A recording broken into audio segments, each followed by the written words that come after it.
Hello there. Who's next? All right.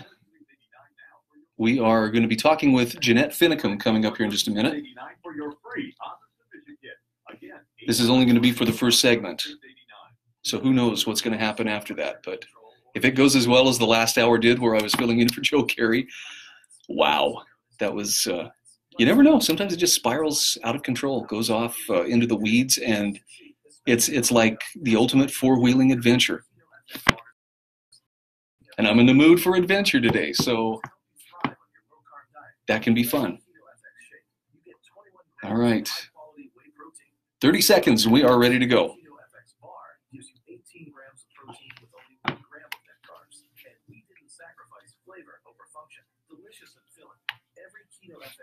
Also gives you metabolism-enhancing nutrients, plus the essential vitamins and minerals you need to succeed on your low-carb diet. And it's all built on a whole food blend that's crafted from dozens of fruits and vegetables. Go to ktalkmedia.com and click on Help for more information, or call 888-204-3304. Deep down, we all know that freedom and liberty matter. This is where we discuss why they matter. This is Loving Liberty with Bryan Hyde.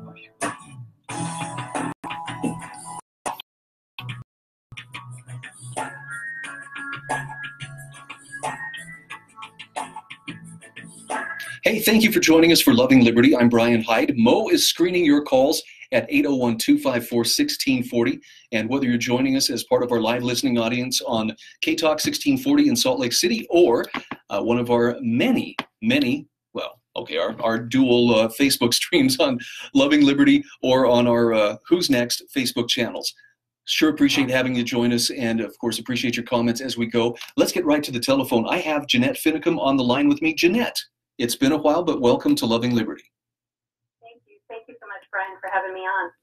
Well, I wanted to have you on, and I know time is short, but I have been following, as I'm sure a lot of people have with great interest, the pending trial of FBI agent Joseph Astorita in Oregon. He's accused of firing 2 shots at your deceased husband, LaVoy Finicum, and then lying about it when investigators were trying to determine where those shots came from. And I understand that there were some developments over the last few days. I want to make some sense of that. Were they positive? Were they negative? What has happened in this phase of the pre-trial? Okay. Well, the judge has ruled that the 3D animated model is not going to be allowed in court. He said, and I quote, "The still frames he used did not provide clear images of the individuals, only fuzzy smudges. The images were of poor quality that I'm unconvinced that this methodology could accurately place the location of the individuals." And, you know, I found his ruling to be twofold. It's negative, of course, but there's still hope. But I find this very interesting because, you know, the FBI and other law enforcement set up an illegal kill stop, and it was for, you know, individuals that had absolutely no warrants out for their arrest. And my husband hadn't even received a ticket in his entire life. Yet, you know, the plane, they organized that ahead of time to film that kill stop. And so why did they use inferior equipment? Is it because they were trying to hide something from the onset? You know, they were filming the Refuge with drones, and that film evidence, which was played in court, you could see and count the blades of grass. So why did they use inferior equipment at this particular time at the kill stop? Why was the FBI instructing all the officers not to wear body cameras or any audio devices at the kill stop? That's the question I had for you, because I had heard that too, so the Oregon State Police were asked by FBI members, don't wear or don't activate your body cam.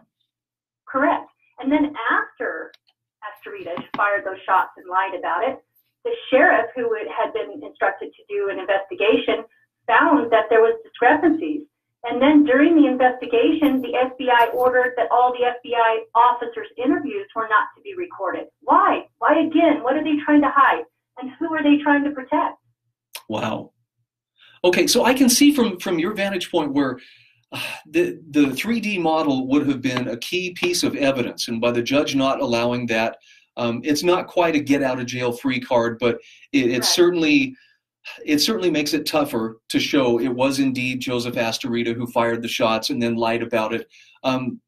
Look, I've seen a clear point. They're allowed to show it, but they cannot distinguish that was actually Astorita standing there in that particular position. I see. So they'll be able to show it because throughout the video, there's also pictures of officers going back and forth to the truck to my husband's body and bending down as if to place a weapon. And you can see officers looking for shell casings later on and then bending down to retrieve them, which is part of that Astorita's case as well. He's claiming that he didn't do those things, but you can see that clearly on the video. Well, I know this has been a very long and painful road for you and your family, and yet I also know you have seen some things along the way that I think we could rightly call miraculous. And I'm referring to, for instance, some of the outcomes in the Bundy trial, where it seemed like it was hopeless. You know, the case was slam dunk, all the evidence was stacked against them, and yet through what I would say were miraculous turns of events, it backfired. And the pit that was dug for the Bundy family ended up being a pit into which the prosecution itself fell. Are there any other, I know there are things that you have your own case that's going forward, but are there any other things that you see that may play in favor of accountability for either Agent Astorita or others who were there at that dead man stop? Well, yes. You know, you're right in saying that there have been many miracles along this road. You know, we have seen not guilty verdicts for the 7 that were on trial up there in Oregon, and the Bundy family and other members of that trial were able to go home. We also saw the cases dismissed there in Nevada based on Brady violations. That was an amazing miracle there, and all of the charges dismissed. And then, you know, another thing that I've noticed since my husband's murder is how many patriots across this nation are waking up and going to work to try to preserve the liberties that they see are being lost in their own circle of influence, in their own sphere. And there's so many ways that is happening to all of us. I have much hope in reference to our case. It's not all just the judge ruled this way in this particular incident.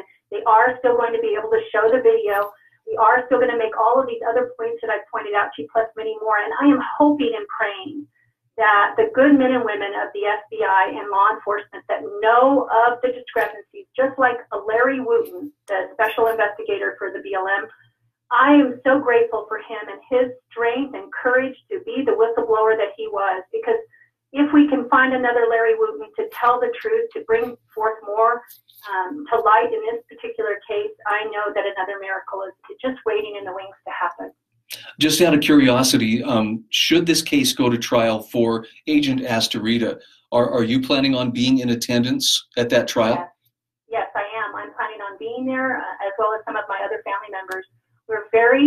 We are resolute in seeing accountability held. We need to start holding these bad actors within these different organizations or agencies. They need to be held to the same standard that we are in the private sector. And when they commit crimes, they need to be held accountable for it and not just transferred to another division of some sort. You know, oh my goodness, we have seen that happen within the case of Dr. Red and the Bundys.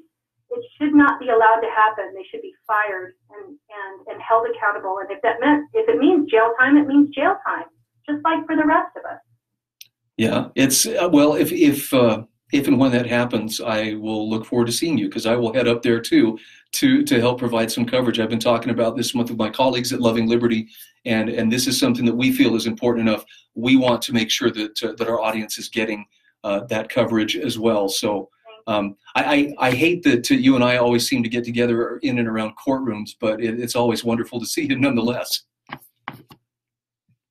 Thank you. I enjoy being on your show too. Thank you so much, Bryan, for everything that you do for saving and trying to uphold our liberties here in this wonderful country in which we live. We're so great. You know, we're so blessed to be here. We're so blessed to be in this country. When you look outside into the world and you realize how fortunate we are to be here. I completely agree. Now, I understand we've got just a minute here before we're going to break away, and we're going to let you go at the break. But Jeanette, I understand that you are staying very busy. What does your schedule look like here in the near future? You have a little traveling in mind? I do. I have a couple of weeks very busy touring. We are debuting the world premiere of LaVoy Finicum, Dead Man Talking. Episode 1 will be premiered at the Red Pill Expo on June 21st up in Spokane, Washington. I encourage anybody who's up in the area to come and see this documentary series. I am so excited about it. The Center for Self-Governance has helped produce this.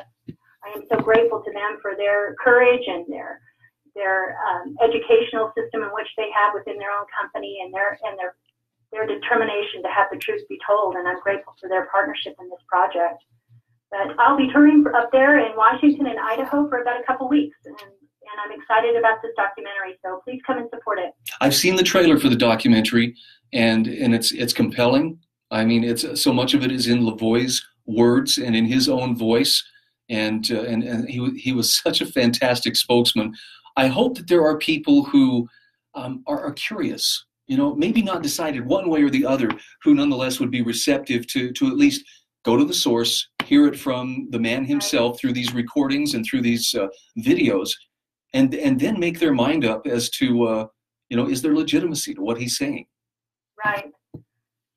You will get to know my husband, that is for sure, in these videos. You will get to understand who he was, what he was standing for, and why he went to Malheur. You will come away knowing the man that I know and whom my family loves, and whom so many across the country have grown to love because of who he was. And it does come through. When he's speaking himself, his countenance speaks for himself. So okay. I'm grateful for Center for Self-Governance again and helping to produce this project. Jeanette, thanks so much for bringing us up to speed, and I'll look forward to the next time we get to visit. Okay, thank you so much, Bryan. God bless. God bless you. That was Jeanette Finicum, and we're going to take a quick break. We'll pay a couple of bills and be back on Loving Liberty right after this.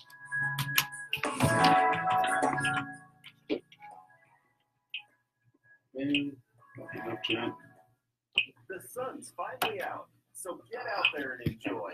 And don't forget. Are you trying to call? Oh no, I just wanted to talk to Jeanette actually. Oh shoot! Oh, sorry. I'm like, no, you're man, he's really anxious to get that. No, we got on the phone, so I was like, I just wanted to talk to her. You know what? Let me call her. But let me. To something new. No. Where is it? And cost effective. Liberty Health Share is a health share nonprofit, and it's taking the What happened with nation that by guy? storm and bringing freedom back to the healthcare world. If you are ready to take When does he want her on his show? Call Liberty Health Share at Well, he wanted it this week, but she emailed me back saying I won't work, so she said Monday or Tuesday, so I just wanted to confirm if she had a preference. 4237. You Or text visit her? their website Yeah. at libertyhealthshare.org. That worked, huh? We're a refreshingly different type of offer. Okay, so I just texted her asking if either Monday or Tuesday would work. Okay, cool. Thanks, man. Yeah, I think she said either one, but yeah, Joe said either one would work too. So. Okay. With flat fee billing, you know how much your case will cost up front. One flat fee, no hidden costs, and no charges to speak with your lawyer. We specialize in family law, adoptions, divorce, prenuptial agreements, and enforcement of custody and support orders. We also work with businesses and nonprofits with planning, contracts, and employment issues. We also handle what we call life law matters. These are those cases that arise just by living life, buying a home, rental agreements, power of attorneys, and traffic and DUI matters. We have 5 offices in Durham, Ammon, Salt Lake City. What's that? Oh, no. I was saying, did she say anything? But... Not yet. I'm so sorry. I totally screwed that up, Oh, man. you're okay. Here, let me hang that up for you real quick. I think she hung up anyway, so that's why I was like, because I did what you told me, I put her on hold and clicked on it so I could talk to her, but she probably hung up already. My name is Garrett Smith, and I'm an attorney at this legal law firm. Divorce is a very difficult time for everyone involved. The emotional, mental, and financial pressure of divorce can be overwhelming. We understand that. That's why we designed our firm to take away some of those pressures. Mm-hmm. We offer flat fee billing, so you won't have to worry about writing a check each time you want to update your lawyer. All right. Well, we've got a lot of options of where to go here. Yeah, we haven't covered any of your articles yet, right? Yeah, I want to do the one about is it Domino's fixing the roads? I saw that, was yesterday. I remember it. I just it was on, I use Hotmail obviously, and so I always sign out. It takes me straight to MSN, which has just articles. So I'm always like browsing, but I saw that on there and I was like, I didn't pay any mind to it. But I saw it. So what are they proposing? Well, let's talk about it. I was like, I have. Yeah. I'll pull up the article. You know what's cool to me is the young lady who wrote that article for Fee is one of the people I interviewed last week. They're Brittany Hunter. Super cool lady. Yeah, because I was like, the MSN article was linking to a different article. I don't think it was the Fee one, but no. It's a fantastic fundraiser activity. Go to freedomfactor.org and learn how. Here we go.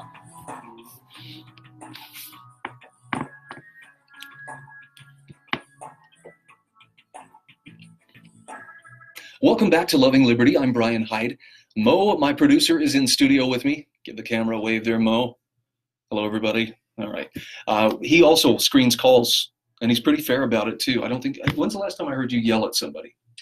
I don't know if you have Never heard me yell at somebody. Not once. Even if it's a disputing opinion. Well, like you and I both understand this, and I hope you, the listener, understand this, too. Dissenting opinions are great.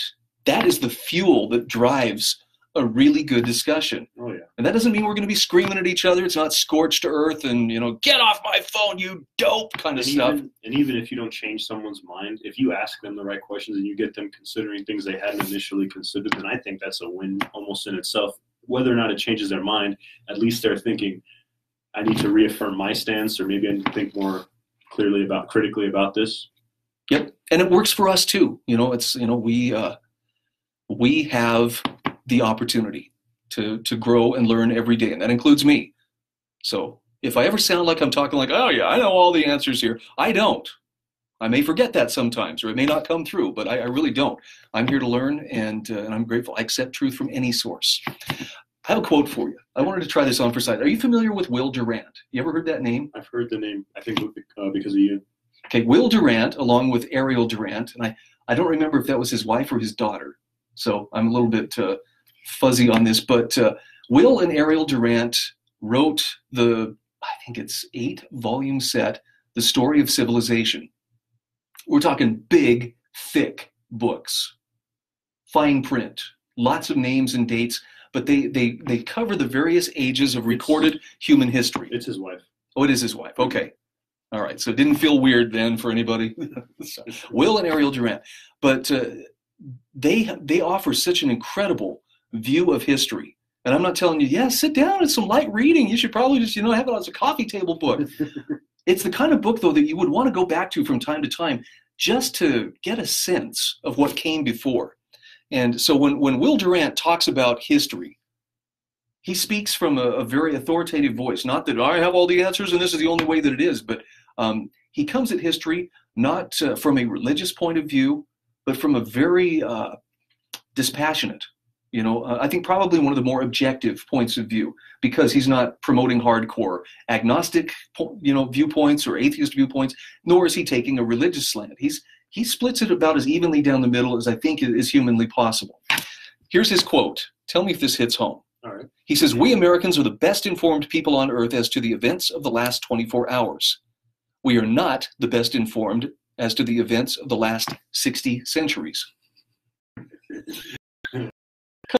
Doesn't it? A little bit. I mean, it just makes me think of our 24-hour news cycle, and if I want anything or if I want to find out anything, it's usually pretty easy to Google something, right? So we do have 24-hour news cycle, and we do breaking news spreads pretty quickly these days, so I agree with there. But yeah, a lot of people don't know their history. Well, that's what I think. We will cover historical things on this program, never from the standpoint of, we're just trying to make you, properly fit for a good bout on Jeopardy. The beauty of knowing history is you start to recognize patterns. And I'm trying to remember, and here's where forgive me if I get a little confused. It was either Cicero or it was Tacitus, I can't remember which, talked about how people who do not know history are forever as little children, not knowing what came before.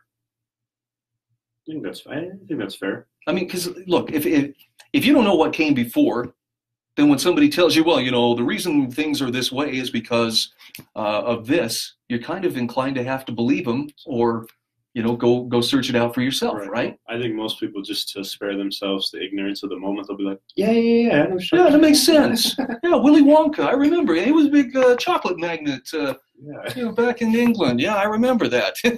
Okay, well, but there's something else that comes about there. And that is, when you study history, you have the opportunity to observe the decisions that were made and the consequences that followed. So it's not just, let's make sure that we know the names and dates so we can rattle them off in this timeline. You start to recognize it all pivoted on this decision. Because this person or these people chose to do this, all of these subsequent events unfolded. And sometimes it was a very good thing.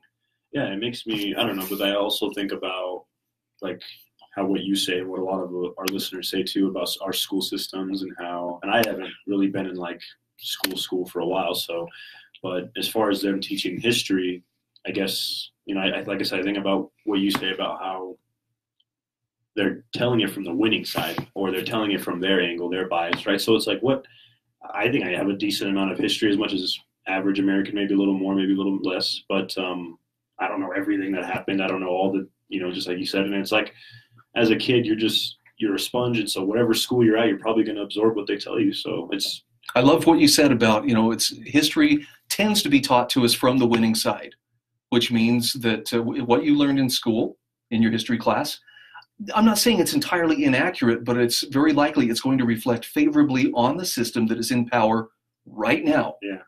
Oh, yeah. Because the winners write the history books. The U.S., we invaded this country because they were trying to hurt us, or that's one example. But I don't know if they're trying to deceive, but you know what I mean? Like it's just the presentation of the material. There's something else that I think is very overlooked and underrated, and that is when it comes to studying history. And by the way, Patty, who's watching our live stream on Loving Liberty's Facebook page, says, but when you start talking about history repeating itself, people's eyes glaze over. There are cycles to history. And I don't mean the same event happens every so often, but there are trends that tend to happen. Probably the best book that I have read on this subject is one called The Fourth Turning by Strauss and Howe, two historians who looked back at what was called the Saeculum cycle, it's a Roman cycle, roughly 80 to 120 years, basically the span of a very long lifetime. And you can approximate it to the seasons of the year. There is a springtime in which there is growth and there's renewal and there's hope. There's a summer where things kind of settle in and maybe a little bit of discomfort or discontent begins to show. There's a fall, a time of unraveling, when institutions and relationships and things which we counted on before start to break down. And then there is a winter, which is a time of crisis. Yeah. And when that winter finishes, when the snows recede from the winter storm, which is kind of like the crescendo of that crisis, when it recedes, the landscape that comes for the following spring always looks much different. Mm. And you can actually lay this up against American history, starting with, the colonies and the tension with Great Britain, the war for independence, and the Constitution or the founding period. And this process lays out perfectly. I think everyone can acknowledge that, like even to the most basic terms, that people, every society, it has a rise and it has a fall.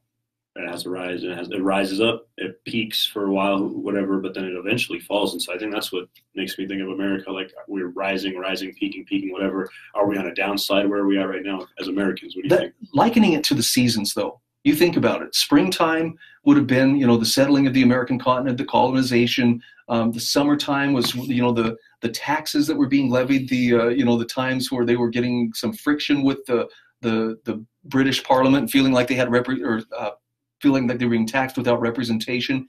The unraveling came as the colonies decided it's time to declare independence and it's time to stand on our own feet. And of course, the crisis was when they actually went to war to secure their independence from the mother country. And when the dust settled, it wasn't just at the end of that war.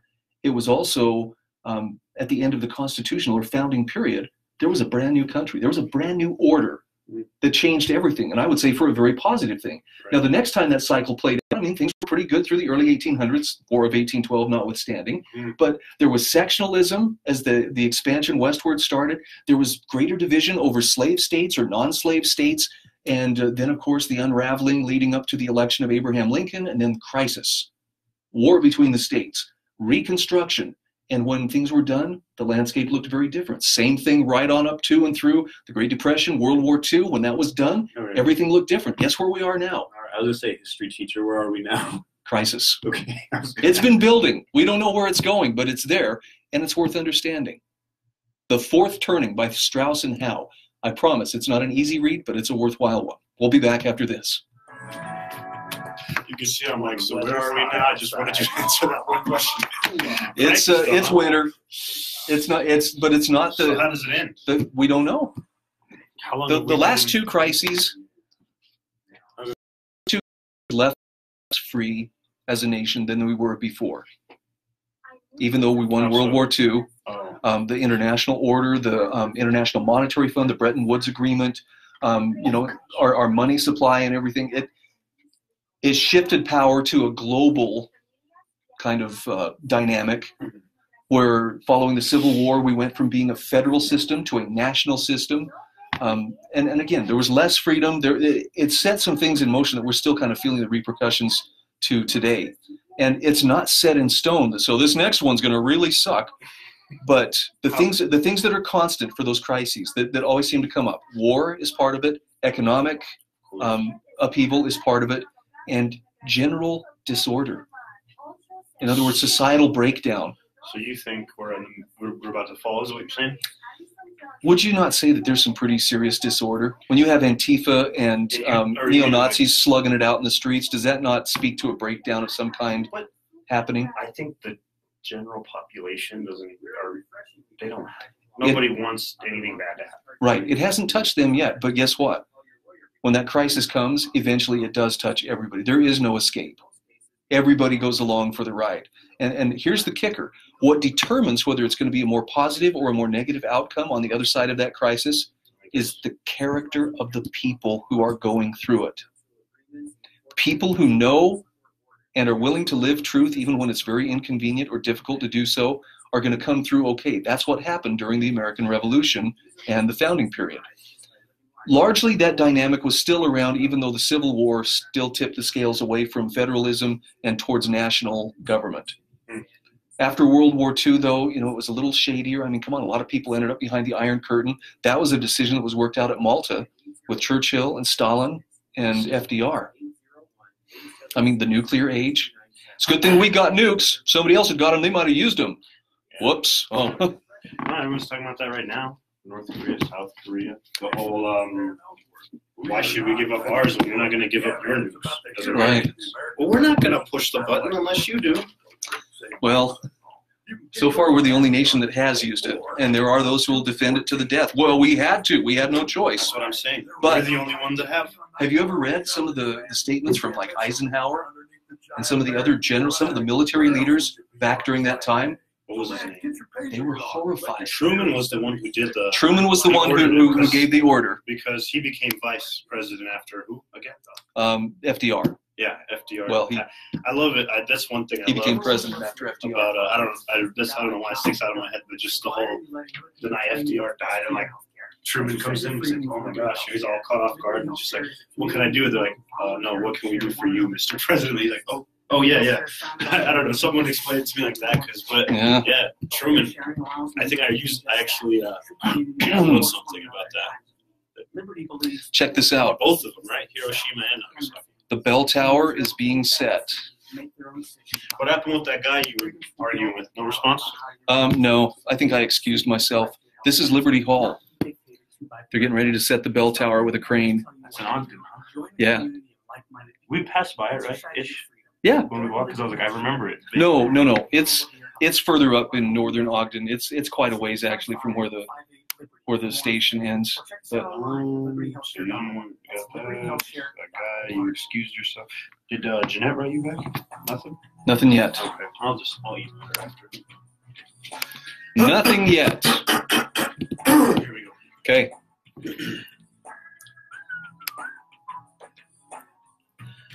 Welcome back to Loving Liberty. I'm Bryan Hyde. Mo is my producer.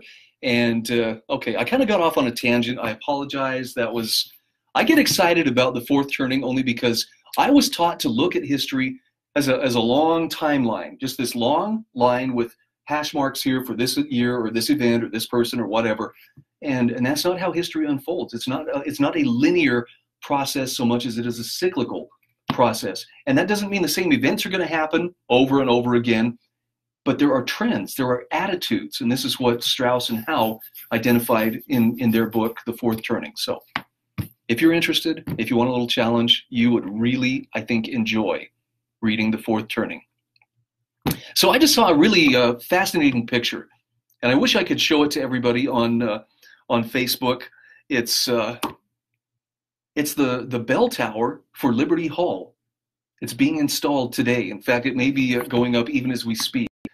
Kathy texted me, and for those who don't know, Liberty Hall, I believe, is eventually going to be the home for Loving Liberty. But it's a meeting place, and it is so much more.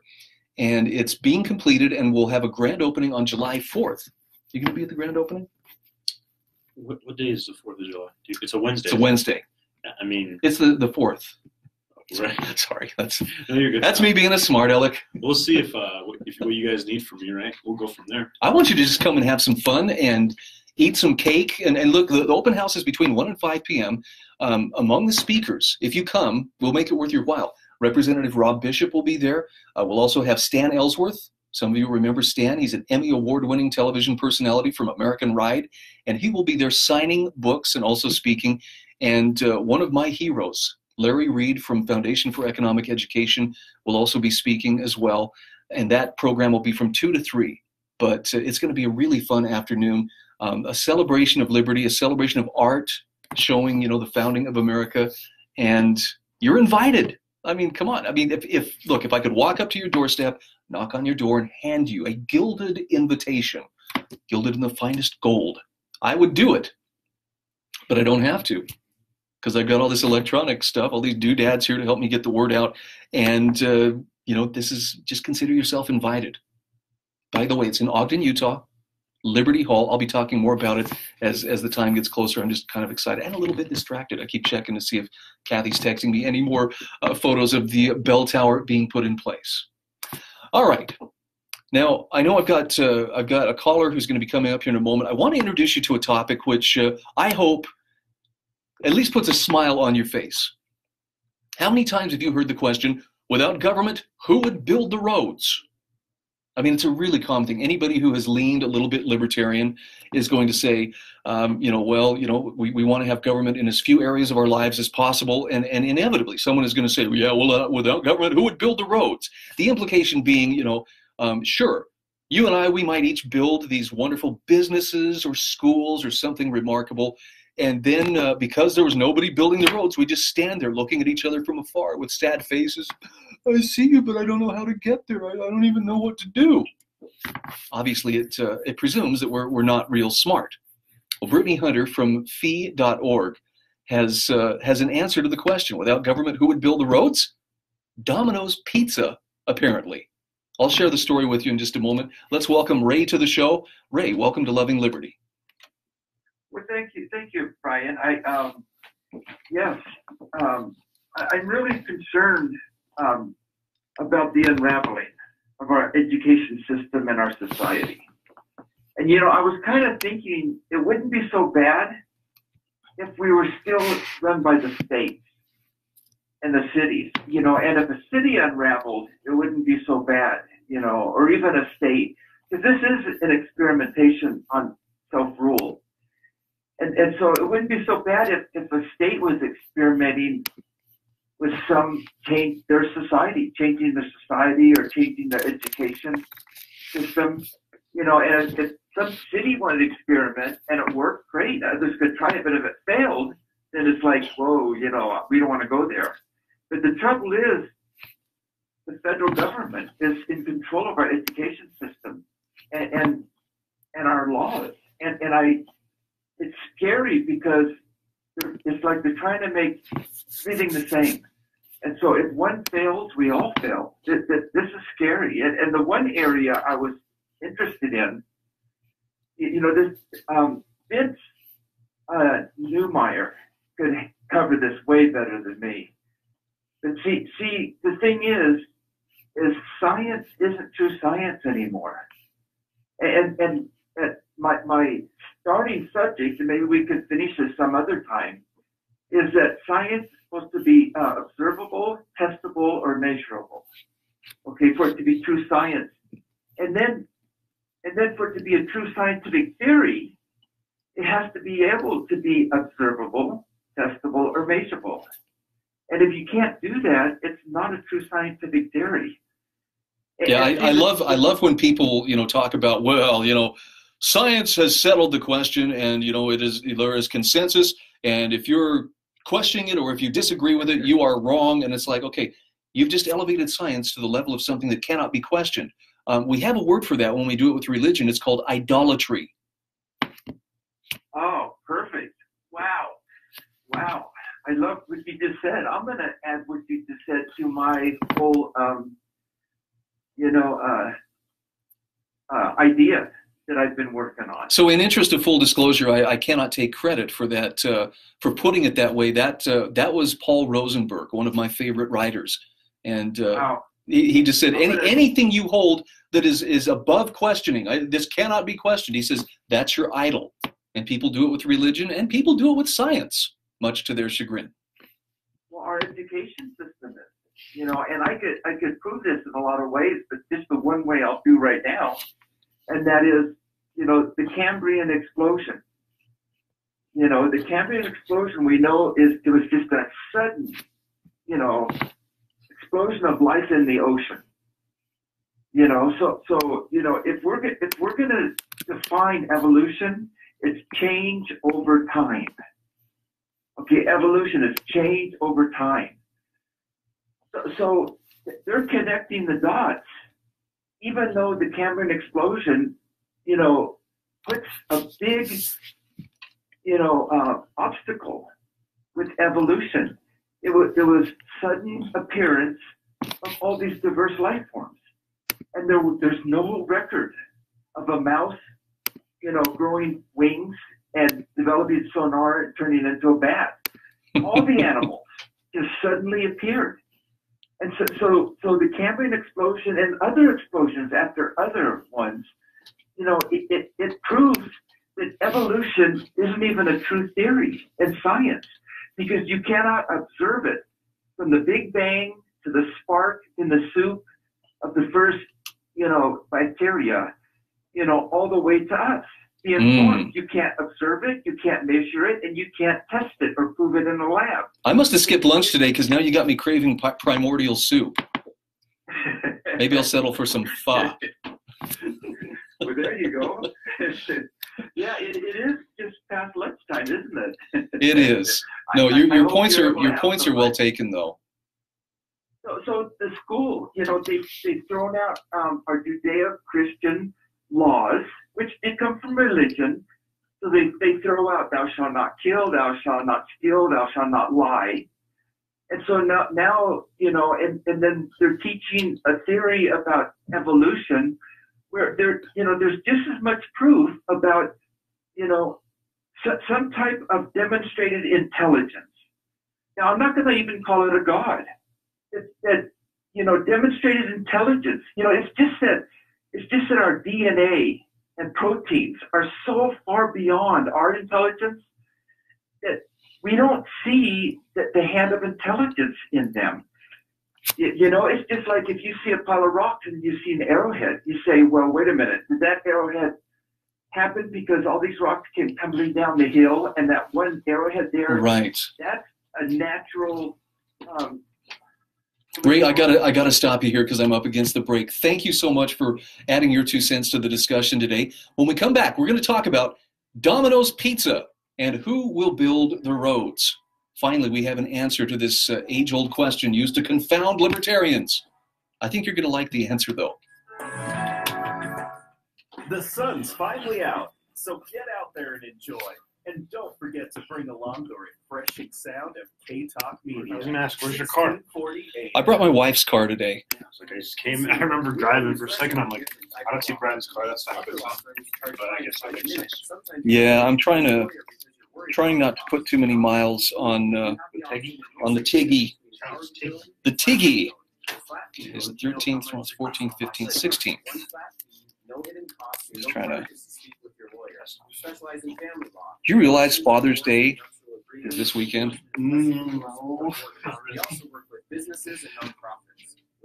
And for the sake of anybody who's watching our live feeds, do you realize not only is Father's Day this weekend, but that I would appreciate anything barbecue related? If you want to just pass that on to my family, that's all I'm asking. Drop a big hint. You know, Brian said anything barbecue related would be good. Or are you going to give a shout out to all the fathers? Actually, I've got advice. Dad's advice. We'll probably talk about that on Friday. Okay, I was going to say, like, it's kind of Wednesday, so I've got some really great advice, courtesy of Dad's, and a lot of this is really good. But I'll share that with you, and I'll get your reaction to it. On Friday. You gonna be here? Yeah. Thursday, tomorrow's the only thing I was going to. I mean, I was going to say after the show, but you already know that Pat's going to be here. I'm going to be doing the Stan Ellsworth. Oh, that's right. You're going to the book signing. Yeah, like it's going to be like 10 to 2, I think, something like that. So it'll be right during this time. But it's always a good feeling to get out of the studio. Well, I mean, I don't know if you'll remember, but I could even text you, but just because Pat's usually, I guess he's used to me like doing making sure recording's good and getting hashtags. I guess just remind me to do that because I don't have his number, but I will. Yeah, I won't. And like even if I try to come here after, obviously I won't know what was on the show. You know, I mean, I can listen to it, but. Okay, let's talk about without government, who would build the roads? Dominoes. Yeah, I have the article. Go free markets. Yeah, I still have it. I'll read it. I mean, you're going to give it to me. I want to know where these statues came from in here today. I honestly, I was going to say, I thought they were yours for a second. I mean, when we started talking about the Civil War, and I've got this statue of Abraham Lincoln. Let me see. That's. Who's this one again? Judge Colt. Samuel Colt, I'm guessing. But, yeah. By the way, Jeanette did message me here and said, she said Monday or Tuesday, as far as she knows, could work. But she'll know more by Friday. So there's your answer. Thank you. I appreciate it. All right. Home stretch. Welcome back to Loving Liberty. I'm Bryan Hyde. Mo is here as my producer and taking your calls at 801-254-1640. Before we take any more calls, though, let's talk about without government, who would build the roads? Domino's Pizza, apparently. This is an article by Brittany Hunter. I had a chance to interview her actually last week at FeeCon in Atlanta. What an amazing young lady she is. So I was happy to see not only that she this, but she said the next time we are accosted with the infamous question about roads, we can look to Domino's as a beacon of free market innovation of a public good. Now, you had read something you saw something come up on your news feed, but apparently yesterday Domino's Pizza announced that rather than wait for government action, the company would take it upon itself to fix potholes as part of its Paving for Pizza campaign. Apparently a lot can happen in the time it takes for your pizza to leave its store of origin and to arrive at your door. So sitting helplessly in the front seat, one encounter with a pothole might mean that your delicious cheesy pie is delivered in ruins. If you've ever opened up a box of pizza to find it all stuck to the top of the box, you know, that's never had that. That appears to be an act of foul play. You never had it happen? Never had it, fortunately. You just haven't eaten enough pizza, my friend. What? The odds will eventually catch up with you. But Brittany Hunter says, overcome with anger. Oh, hanger. Yeah. So hungry, you're hangry. Hangry, there we go. Yes. Overcome with hanger. You call the pizza store and demand that a new one be sent over, but realistically, between traffic and bake time, you're not going to get that pizza for at least another hour. And I love how she says, the struggle is all too real. Well, this problem apparently is so widespread for Domino's, they recently launched a pizza insurance program that would allow consumers to insure their pizza in case something were to happen to it during the delivery. And while this is a clever idea, especially to those of us who subscribe to a private insurance for everything philosophy, it still didn't save any pizzas. Insured or not, they'd still have to make another one to deliver if that one pizza is ruined. So how do you, to the best of your ability, prevent pizzas from being destroyed on the road? You attack the root of the problem. The potholes. You fix the roads themselves. That's exactly what Domino's is planning to do. The Paving for Pizza campaign was officially launched yesterday. They have already fixed over 50 potholes in California. Texas and Delaware. And Delaware. And Texas. Mm. They promised to give local municipalities the money needed to fix their crumbling infrastructure should they be selected by the company. Those who want to cash in on this opportunity only need to go online to Domino's website to nominate their neighborhood roads for consideration. So apparently commenting on this unconventional initiative, creative director at CP&B, Kelly McCormick, said, "We know that the carry-out experience includes everything from ordering to getting the pizza home in perfect condition. This forced us to think broader about carry-out and meant we had to consider the drive or walk home on the pothole-ridden roads and icy sidewalks that we don't own and can't control ourselves. So we decided to go where no other pizza company would go. And where they're going, they will most certainly need roads." Now, she gives some history, too, about the whole quote about who will build the roads. Since the dawn of time, Brittany says, libertarians have been routinely bombarded with this infamous question. Without government, who will build the roads? For those hostile toward the freedom philosophy, the question seems like kind of a gotcha.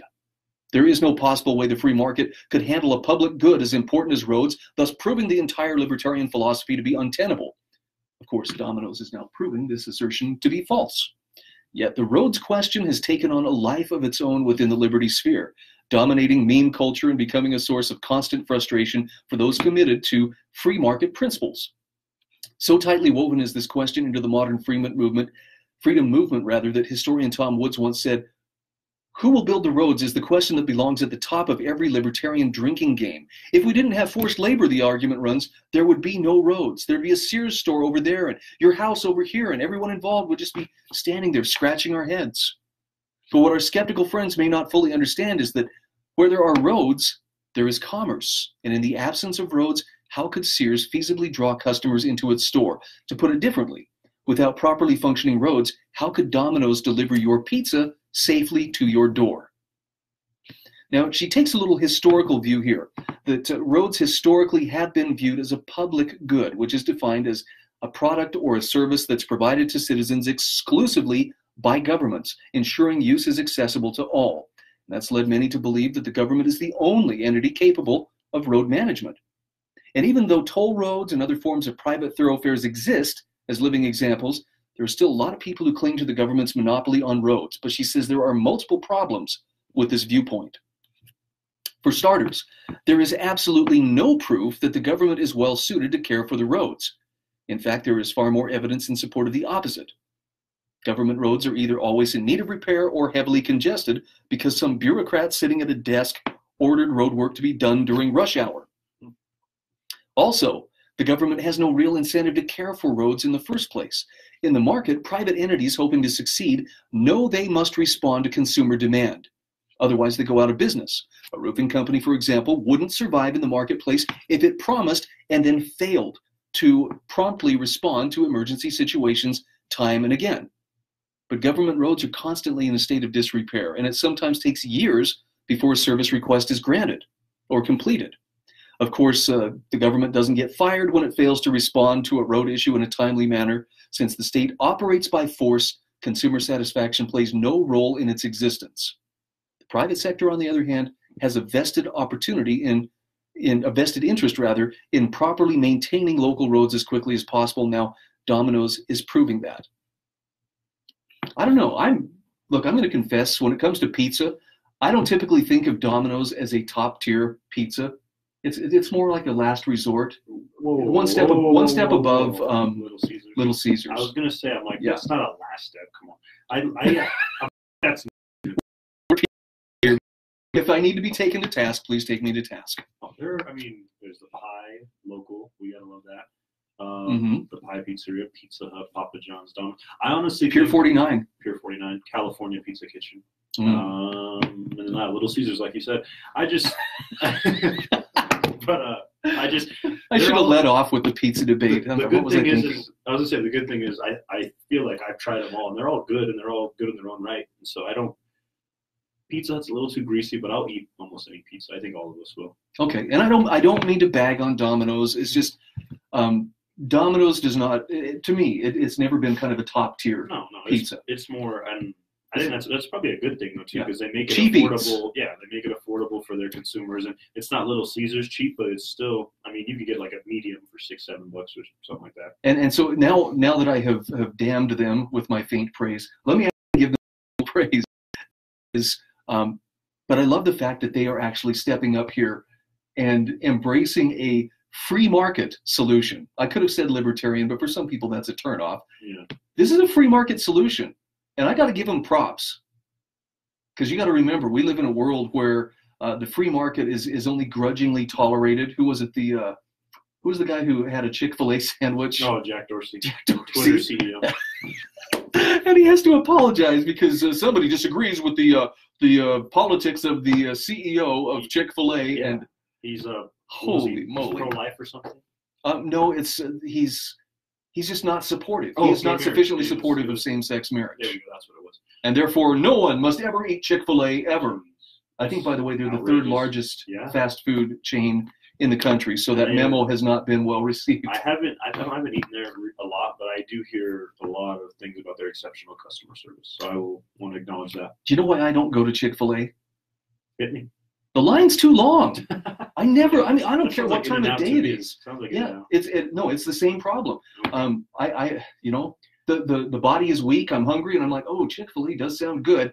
But I look at that line all the way around the building and off into the parking lot, and I'm like, doesn't that speak to the level of how good it is? it does, but it doesn't speak to the level of what my patience is willing to endure, and I'm just not there. I do like what you're saying too, because they're not asking for anyone's help with this campaign of theirs. You know, the paving for pizza for paving or whatever it is. They're taking it out of their own corporate funding, and sure, they're making sure it's well noted in the news, right? Like so that they can get some media attention and they can hopefully drive some more consumers there.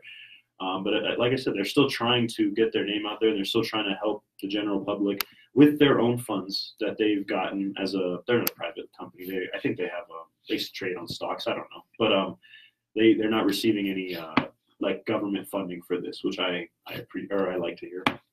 Well, I think that it's a win-win for everybody.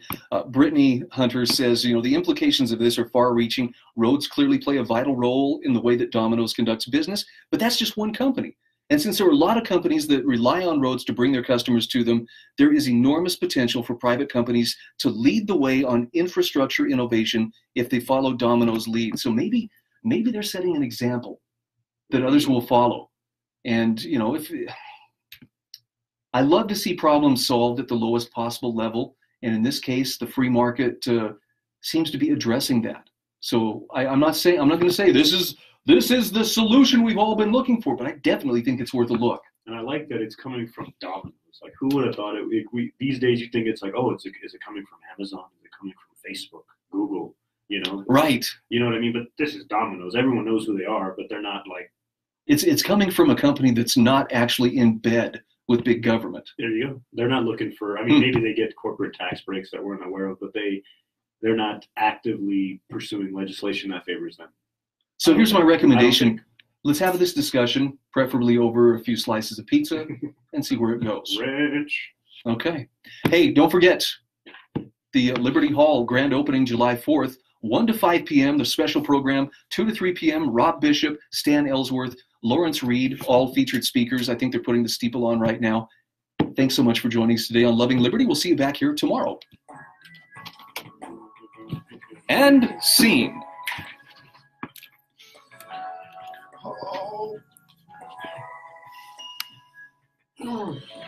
She's I like her writing stuff. Did you know? Yeah.